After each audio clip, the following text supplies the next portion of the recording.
We are one game post trade deadline, and it was a very important swing game for the Cats. We are going to react to Bill Zito's comments on the NHL trade deadline and discuss how big of a 4-point swing it was for the Panthers to get back into the wild card race. You're Locked On Panthers, your daily podcast on the Florida Panthers. Part of the Locked On Podcast Network, your team every day.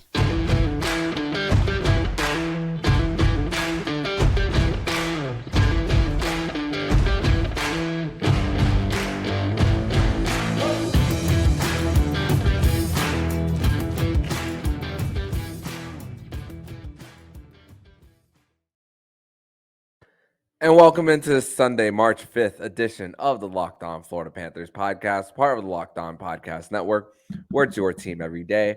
Thank you for making the Locked On Florida Panthers podcast your first listen of the day. I'm Armando Velez. You can follow me on Twitter at MonoMan12. Follow the show account on Twitter at LO_FLA Panthers. Don't forget to subscribe to the YouTube channel and send in your screenshot of your subscription and your 5-star rating on whichever podcast app you listen to Locked On Panthers for your chance to win 2 free tickets to the Florida Panthers versus Chicago Blackhawks game on March 10th. Best of luck, everybody. So, by the way, I want to say thank you to everybody who had the chance to listen to me live on Friday afternoon as the trade deadline was passing and listen to my raw reaction based on the zero activity that the Panthers had. And in a trade deadline that was bananas, the Florida Panthers were the only team during the NHL trade deadline to not make a single move for their franchise. Not buyers, not sellers, just staying pat. And the Panthers played one game after that, and it was a big victory for them too. But it is a Sunday edition of the Locked On Florida Panthers podcast, which means Alex Slemp is back here on the Locked On Florida Panthers podcast. It's another edition of Sundays with Slemp. Alex, welcome back to the show. Hey, it's good to be back, man. Thanks for having me. Thank you as always for being here. So we got a lot to unpack here for this edition of the show.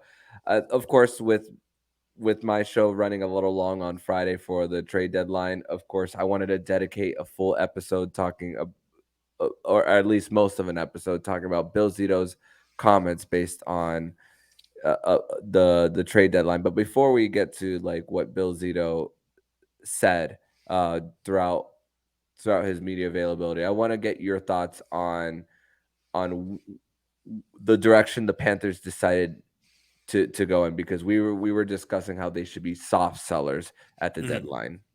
Yeah, absolutely. And I think that was the approach they should have had, and they didn't. And I think it was an opportunity missed. Just to keep my thoughts short, they shouldn't have been buyers. But they should have been looking at getting stuff to be buyers in future years. They've gone for it in the last couple seasons. By doing that, they've depleted their pipeline, their draft picks. We see that they don't have a first-round pick from 2022 up to 2025, I believe it is. So they don't have much, and this is a team that has its core. They're in their championship window. They will compete. But when you want to go into these next seasons and buy, what do you have to give? So I was surprised that there wasn't a soft sell at all, anything, especially with how rich the market was. I think it was an opportunity missed by Zito to be able to give up something that wasn't too substantial to the core of this team and get good asset back to be able to use to build that pipeline and be able to have some buying power in the coming seasons. Yeah, it's a move to set up another move, basically what we were trying to get to with that. But also, yeah, there's a return on investment part of this, like I spoke about on Friday. But Bill Zito did answer the question on how he viewed his expiring contracts based on the upcoming trade deadline. This is what Bill Zito had to say to the media. Well, of course, there's tremendous value and security in knowing, okay, we have our core together. What do we need to move forward to be better? What is the cost? And then make sure that that cost doesn't outweigh the benefit. So um, the extended contracts on the books, that's exactly what we need to do. And we need to do it delicately and do it the right way. Yeah, and it kind of reminded me of a similar question that I asked Bill Zito on the on the night of the home opener, just as Aaron Ekblad was going on LTIR, and then I asked him kind of in relation to when do you decide to pull a trigger on a trade in this coming trade deadline versus waiting for the offseason. It talks about is what you pay for the cost when, of course, when you buy, are you able to replace what you bought it for? Mm, And that's basically what Bill Zito's answer was now. But then I also see it in if you flip it the other way for selling, there chances of a second round pick and post first anything post first round, the chances of making in the NHL are unlikely. So what the Panthers would have done had they gotten those assets in return for a Gudis or an Eric Stahl would have been used in another trade mhm. more than likely. But also there there's also a sense of pride for these general managers. Let's be honest with ourselves. And the fact that in a stacked draft like 2023 that we have coming up, and this was a trade way ahead of time that we knew that the Panthers were not going to have their first round pick. So I also think it's a sense of pride for Bill Zito, which isn't necessarily a bad thing, saying we're not going to throw in the towel. To go from President's Trophy to not playoffs, it's gonna be hard for Bill Zito to swallow. But so I can understand why he would also choose not to sell. Yeah, sure. I get that pride thing, and yeah, you look at the comparison between last season President's Trophy winning to this season, where there's a possibility of not making the playoffs. I think you got to put pride aside and just take a look at the landscape here, and you go, okay, there's a realistic chance we're not making playoffs, but that doesn't mean we're a bad team going forward, right? Team had a lot of adversity to battle through this season. You can look at, okay, we're not going to make it this year, but how do we make ourselves better for next year? Which is what he said. It's that analogy where in order for the arrow to go forward, you got to pull it back. If you're looking at a season where you may not make the playoffs, why aren't you pulling back on that bow a little harder, in the sense of getting rid of the some assets for something in return? um I really don't get how you're not trying to get draft picks in, what the pros are saying are, to be one of the deepest drafts in recent memory. I feel maybe I'm not right saying this, but where's the trust in your scouting team? You should be getting picks. If this is a deep draft, you should be okay. Pardon me, be okay with getting second round picks, and having some faith that your scouts have found some guys deep in this draft who can have an NHL impact. Right, because you're right. Most of the time, anything outside the first round, they're not making it. And anytime I see like fourth round, fifth round, sixth round draft picks come through, it's like those are throwaways. Essentially, you're going to hit the lottery if that player ends up making the show. But this is a deep draft. There is value in those seconds. I am shocked that with hearing him say what he wants to do with this team and going forward, that there wasn't a move made. You look at Tanner Jeannot got 5 picks. You're telling Yeah. me there wasn't someone on this roster that could have got you something in return? I don't know. And that's kind of like, it's kind of strange seeing that this much the sellers get this much, and where the cap is, you can Yeah. only imagine what would happen if there was more opened up as well, when it comes to future trade deadlines. And I think also, of course, the NHL is trying to take a page out of the NBA's book. They're always keeping tabs on each other, so Yeah. it gives them sellers especially an opportunity to manipulate more trades for that. But so I think they're definitely taking notes, that's for sure.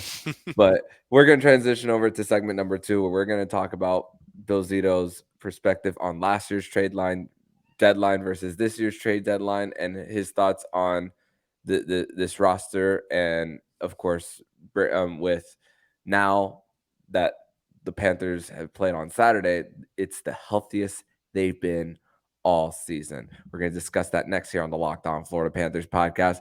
But first, we're going to tell you all about Athletic Greens. And our next partner is a product that I literally use every day, and I started taking AG1 because I need a little bit of a break from the coffee from time to time. And so what is this stuff? With one delicious scoop of AG1, you're absorbing 75 high-quality vitamins, minerals, whole food source superfoods, probiotics, and adaptogens to help you start your day right. This special blend of ingredients supports your gut health, nervous system, immune system, energy, recovery, focus, and aging. All the things. Now it's time to reclaim your health and arm your immune system with convenient and daily nutrition. With just one scoop in a cup of water every day. That's it. No need for a different million pills and supplements to look out for your health. To make it easy, Athletic Greens is going to give you a free 1-year supply of immune supporting vitamin D and 5 free travel packs with your first purchase. All you have to do is visit athleticgreens.com/NHL network. Again, that's athleticgreens.com/NHL network. Take ownership over your health and pick up the ultimate daily nutritional insurance. Second segment here on this Sunday, March 5th edition of the Locked On Florida Panthers podcast. Another edition of Sundays with Slemp. So we discussed how the Panthers, they went into the last trade deadline, sold the farm, went for it, of course, resulting in the sweep last year against the Tampa Bay Lightning, Alex. But Bill Zito had a little bit to say about comparing last year's trade deadline to this year's trade deadline and how his perspective was on his approach. And here's Bill Zito on what he had to say comparing the two. Well, it's like shopping in Bell Harbor with empty pockets. But it was a different experience when we started because we knew our assets, our assets are depleted, the typical things, the picks, the prospects we can't give up. And then the process itself this year, I think, was a little bit out of whack from some of the traditional years. And I think people have characterized it as an arms race. And it started to go, and I was thinking, last year people thought that I sold the cow to get some assets. This year would be the whole state or maybe every farm in the county. And, we would have liked, as a manager, you always want to get you want to get players and pieces and put it together and help your team. And then sometimes when you're handcuffed, that can be a little frustrating. But we didn't want to make moves just to make moves. So it's important that if we do it, we have to be right. Yeah, and Bill Zito spoke about at the end moves just for the sake of making a move. And GMs around the NHL that are not in the Florida Panthers office, they look at their situation. I'm sure they look at the roster there. It's like anyone who's a person of value that has term for their contract, and you don't see too many players getting with term traded. I mean, Brock Besser didn't get moved in the trade deadline. He's likely an off-season move for Vancouver. That was one that was rumored as well. But as far as the Reinhardts who can get you a first, a Bennett who could maybe get you a second or maybe even a first too. So I think it's just a matter of Bill Zito had a certain price for Agudas that he wouldn't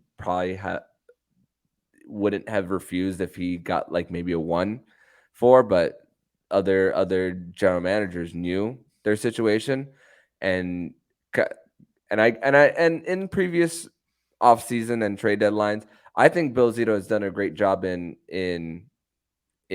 acquiring trades as far as seeing those trades as long-term wins. Matthew Tkachuk, one of them. Brandon Montour, who he gave up a third and extended him as well in that. Sam Bennett giving up 2-2s and getting an extension out of him. Mm-hmm. But I think this time around, also NHL GMs are looking at the situation for the Panthers and saying, there's not necessarily one of value that you want to give up too much for. Hmm. Yeah, and I mean, we don't get to hear all those phone calls, and so we're not sure. I mean, I think you, me, other all the other fans of the Panthers would love to have been fly on the wall, get to hear the conversations that Zito's having, and what sort of offers he was looking at for guys that the fan base was floating around out there, the Gudas, the Reinhardts, the Bennetts. You'd love to know what it was. But Zito, he is a smart GM, and obviously his price, as you said, wasn't there. So he didn't go for that. Um, I do like the fact that he didn't make a trade just for the sake of making a trade. Because sometimes when you see everyone else making the moves and you're like, these are the teams we're going to be competing with the playoffs, you just be, you go out there and you could do something a little silly. Now, I've got to say, I'm glad that the Panthers went for it last year as opposed to this year, because I think it'd be way too expensive this season, seeing what was being given up. So maybe that kind of worked out in their favor that they were trying to go for it last season. But as much as I'm saying, hey, I wish they would have done something here to build up their pipeline, have a little bit more asset for the next trade deadline, it doesn't mean that there's nothing more that they can do from this time until next trade deadline. We're going to have the off season, and like you're talking about, maybe those contracts with term, the Bessers and whatnot of the NHL world. That's usually where those contracts can get moved. There's a little bit more time. You're not as rushed with things. You can actually get out a really good deal and work out those fine details and make a very good hockey trade there.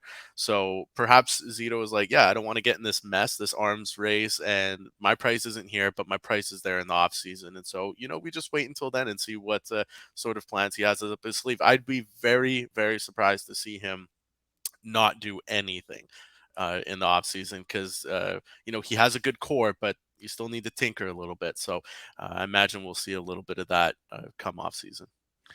And it kind of feels like that he'll have like kind of like a clean slate base and a sense of direction based on, of course, where the cap is and all that stuff. So you'll be able to move out someone in order to bring in someone that you feel that is of greater value. So I think that and you know what, we've seen aggressive Bill Zito and we've seen stay pat Bill Zito. So I think he's kind of seen kind of like what his roster is, but of course, like we spoke about earlier, the pride aspect that comes to going from President's Trophy to possibly no playoffs. Of course, you want to you want to you want to still have your chance to definitely try to do something, but also we know we know that there is an opportunity to be aggressive again, Yeah. even with this off season coming up Mhm. for the Panthers, as like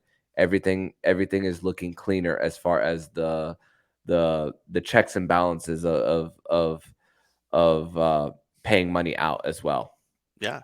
No, absolutely. And I mean, in all fairness to Zito as well, he hasn't got to see this team he's created at, it's as you're saying, if as healthy as it's ever been. So, maybe he's like, I don't even know really what I want to do with this team. Yeah, I've got my core that looks nice. Kind of has an idea where the cap is going, who's coming off the books and whatnot. But he's at the end of the day, he'd be thinking, hey, I still haven't got to watch my whole team play. There's been a lot of adversity this year, the new coach, injuries, the whole works. He's like, I finally got my team healthy. They finally learned their system. Let's see what they can do. Maybe he just wasn't. Maybe there wasn't that full comfortability of knowing who is the most expendable on this roster right now. So I mean, I think it's good. Yeah. So I don't know. But There's me giving excuses to Zeno now. I came in hot and heavy and said I didn't like that I didn't make moves, and now I'm backpedaling. I mean, like, no, it's okay. No, I stick with the first. He should have made some moves. yeah, no worries. No worries. Hey, he has his reasons, and sometimes you wonder what it could be used for had you brought something out. He also spoke about Paul Maurice's job and also coming in with the spoke about the 6.5 in dead cap and talk about how that's players and the fact that a coach was not able to have 6.5 million worth to use on players that fit what he wants to do.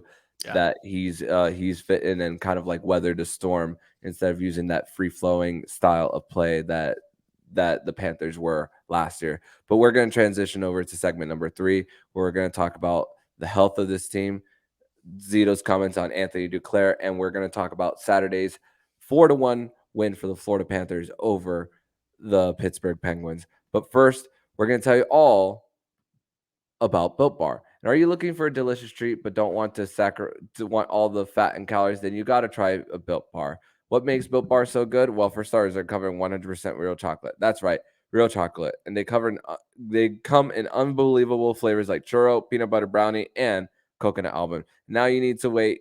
Now you don't need to wait to get a box. For years, we've been talking about ordering your Built Bars at built.com. Now you can get them at your local Walmart and Sam's Club.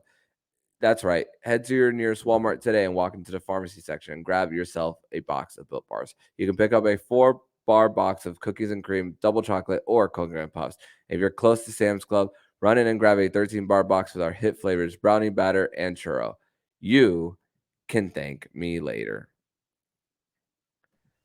Third and final segment here on this Sunday, March 5th edition of the Locked On Florida Panthers podcast. Another edition of Sunday with Slemp. Alex Slemp from Full Press Hockey is here joining the show once again. And Alex, the Florida Panthers, they're at their healthiest in game 63 of the season. And honestly, after the loss to Buffalo last Friday, and of course losing to Nashville twice in a few week span, especially after they sold, it was very unlikely that it's still very unlikely that they do sniff the postseason. But the Panthers, with Sasha Barkov coming back since February 20th, is in and out of the lineup with the hand injury. Sam Bennett, after exiting the game against St. Louis on February 14th, both of them come in. Oh my goodness, I was kind of discussing how the Panthers should have. It was no excuses for the Panthers to lose against the Nashville Predators without those two top centers, because they had their chances at the net, and they've missed up multiple times. But man, those guys came back to the lineup, and it's great when you have a third line center and Anton Lundell go back to his original position, and then Eetu Luostarinen getting rewarded with top line minutes for the Panthers as well. What a win for the Panthers on Saturday night. Oh, that was awesome. Yeah, and I think if there's any game that's going to give you confidence in this team having a real push for the playoffs, it's that game against Pittsburgh. That was incredible. The whole lineup is healthy, and they dominate from start to finish, and you see Bennett comes back, he scores and contributes right away. A Barkov, couple of assists there. Yeah, he wasn't taking draws, probably still, protecting the hand a little bit there.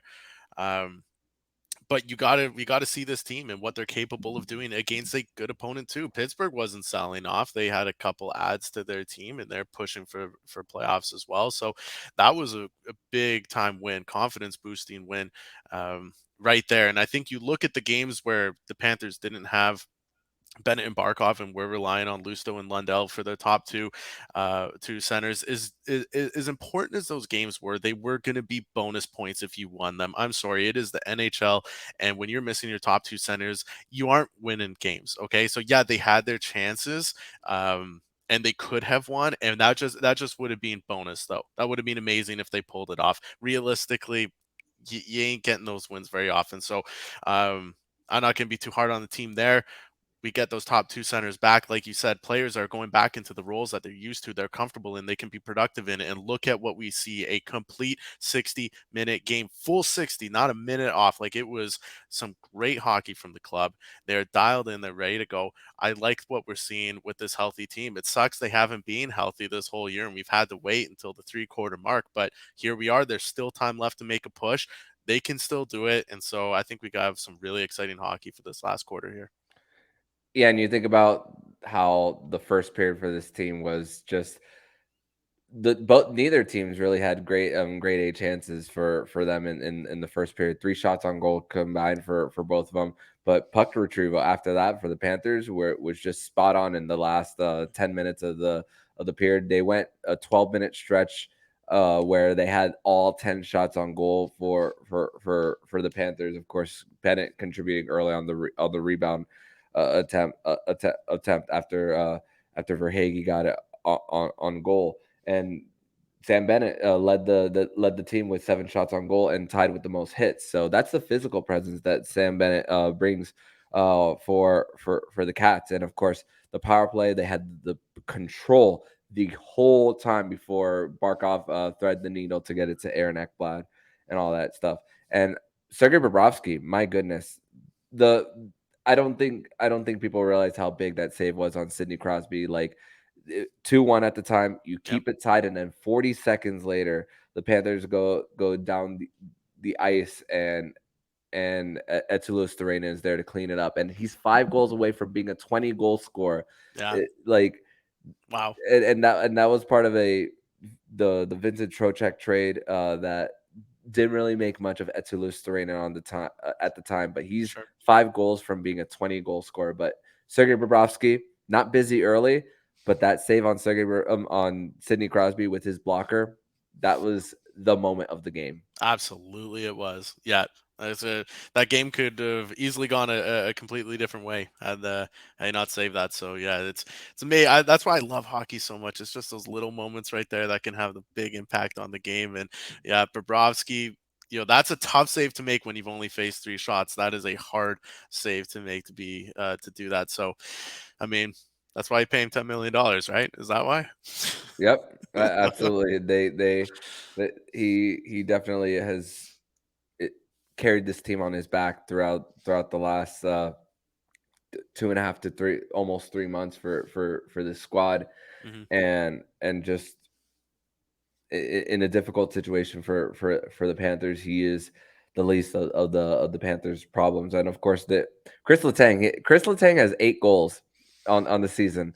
And every single game against the Panthers, he scored. And the last game prior, the road game, a high scoring affair, 13 goals combined. Chris Letang getting the game winner, and then that first one where every single goal that the Pittsburgh Penguins scored, none of them were 5-on-5. So just a weird season series for the Panthers against the Penguins. No more games against Pittsburgh, but they got that big 4-point swing for them. But also, let's discuss the emotion that Bob showed after Jason Zucker was going down the ice. Bob goes out to play the puck, and then Jason Zucker just gets him on the elbow, right on the head, and then the emotion that Bob has to go towards the corner and not take any of that. We usually know Bobrovsky as the super even-keeled person, but man, the fire to have that from your goalie, and then of course everything that happened after with usually a blown whistle and then scuffle. Archibald and Lomberg got misconduct. Kachuk and Marcus Pettersson got misconduct as well.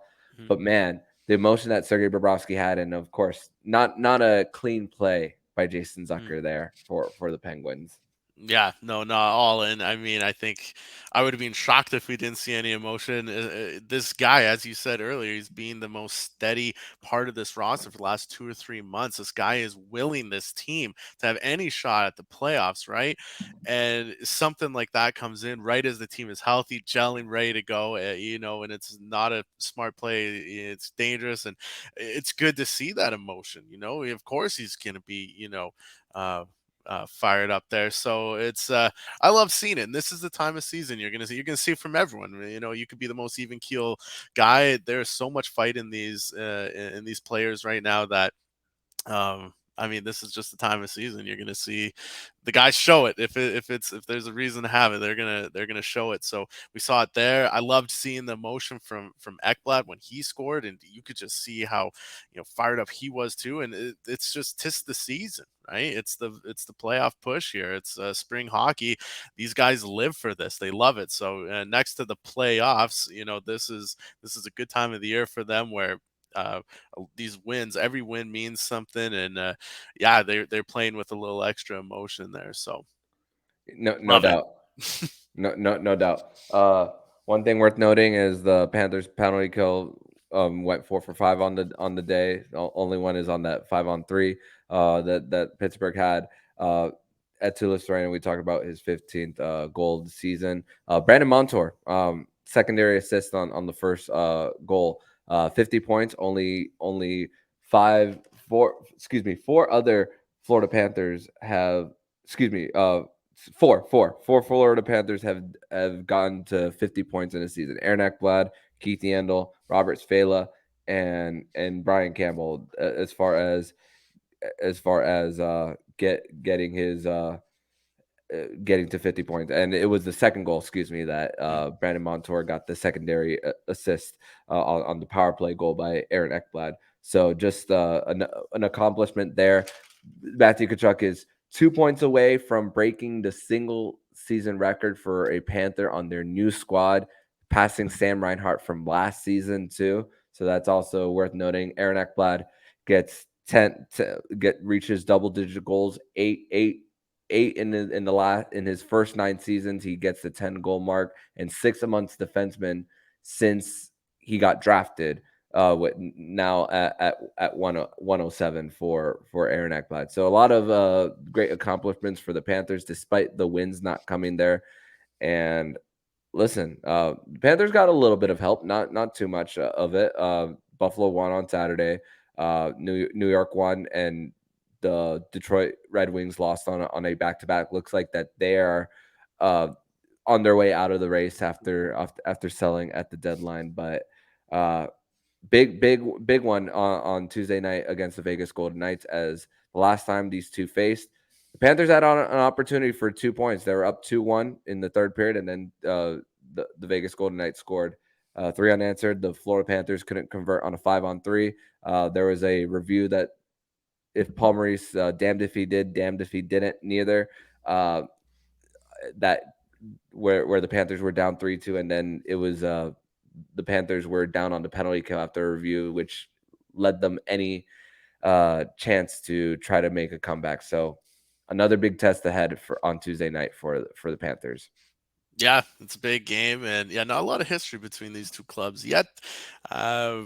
But it's going to be a tough battle. Vegas, they're duking it out with the LA Kings right now for top of the Pacific Division, so they have a lot to play for. So I mean, they're going to be bringing their best, I'm sure, as well as they try and lock up home ice advantage through the Western Conference. So they have a lot to play for.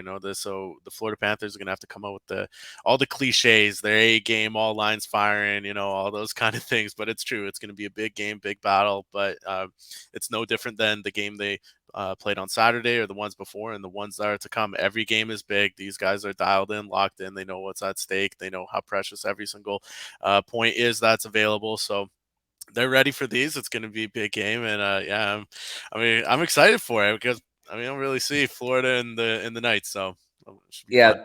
The Florida Panthers still have yet to win a road game in Vegas, but this one is at FLA Live Arena, so a chance for the Florida Panthers to come out with a win. I'm very interested to see the Jonathan Quick Vegas Golden Knights. That I'm very interested in, and of course, Mark Stone hasn't played. Mark Stone hasn't played a hockey game since their last matchup against the Florida Panthers. He got hurt in that game and hasn't returned at all this season. So big presence lost, especially defensively. A Selke candidate a few years ago as a winger. You don't really see many wingers as Selke candidates. So definitely a presence that's missed for Mark Stone. There. Chandler Stevenson having a great season for the Vegas Golden Knights as well. And of course, Jack Eichel kind of coming to his own in that new environment in Vegas. So it's definitely going to be one to definitely look forward to on Tuesday. But Alex, I want to thank you so much for joining me on this edition of the Locked On Florida Panthers podcast, another edition of Sunday with Slemp. Thank you so much for joining me. And let everybody know where they can find you online. Yeah, well, thanks again for having me, man. It's always a pleasure being here. Love getting to come on your shows. So thanks again for bringing me on this Sunday. You want to check out the rest of my work, it's over at fullpresshockey.com. You can get all the stuff that I'm writing on the Panthers over there. You can also check out my Twitter. You can see it on the handle at the bottom at Alex Slemp. Give me a look there. Have some fun hockey banter with me. It's a good time. So if that's where you want to check out my stuff, that's fullpresshockey.com and Twitter at Alex Slemp. But thanks again for having me, man. It's been a pleasure. Awesome. Thank you so much, and see you next time. Looking forward to it. And if you like what you're hearing, please subscribe to the podcast to be notified every single time the Locked On Florida Panthers podcast jumps into your podcast feed. Don't forget to also subscribe to the other shows on the Locked On NHL network, including Locked On NHL, Locked On Fantasy Hockey, Flip Livingstone, and Steel Roden, and Locked On NHL Prospects. Thank you for making the Locked On Florida Panthers podcast your first listen of the day. Now make your second listen Game to Game NHL. Every moment, every top performance, every result. Locked On Game to Game covers every game from across the NHL with local analysis that only Locked On can deliver. Follow Game to Game on Locked On NHL, available on the Odyssey app, YouTube, and wherever you get your podcast. So I'm Armando Velez with Alex Slemp, and you've been listening to Locked On Florida Panthers podcast, part of the Locked On Podcast Network. We're your team every day.